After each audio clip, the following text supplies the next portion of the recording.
గురుగారు, ఈ వారం తులారాశి వారికి ఎలా ఉంది? తులారాశి వారికి 5 గ్రహాలు దివ్యంగా ఉన్నాయండి.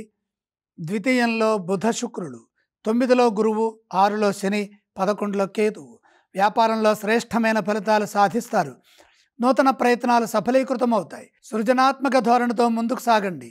పెట్టుబడులు విజయాన్ని ఇస్తాయి. గ్రహబలం అనుకూలంగా ఉంటుంది. ప్రారంభించిన పనుల్లో విజయం లభిస్తుంది. ప్రధాన కార్యక్రమాల్లో ఆత్మవిశ్వాసంతో ముందుకు సాగితే అనుకున్నది సిద్ధిస్తుంది. గ్రహబలం అన్ని విధాలా సహకరిస్తుంది. వ్యాపారంలో విశేషమైన అభివృద్ధి సూచితం. సందర్భానుసారంగా నిర్ణయాలు తీసుకొని లాభాలు గడించండి. భాగ్య బృహస్పతి యోగం చక్కని దైవ బలాన్ని ప్రసాదిస్తుంది. సుఖ సంతోషాలున్నాయి. గృహ నిర్మాణాది కార్యక్రమాల్లో ముందడుగు వేస్తారు. ముందస్తు ప్రణాళికలతో ఆటంకాలు దూరం అవుతాయి. ఉద్యోగంలో ఎంత కష్టపడితే అంత ప్రతిఫలం ఉంటుంది. నూతన వస్త్ర ప్రాప్తి ఉంటుంది. బంధుమిత్రులతో కలిసి ఆనందించే అంశాలున్నాయి. కీలక విషయాల్లో సర్దుకుపోతే ఎటువంటి ఇబ్బంది ఉండదు.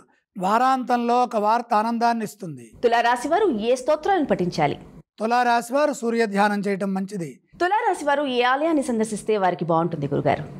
సూర్యుడు ద్వితీయంలో ఉన్నారు. సూర్యుడిని దర్శించండి. వారు ఎటువంటి దానాలు చేయాలి?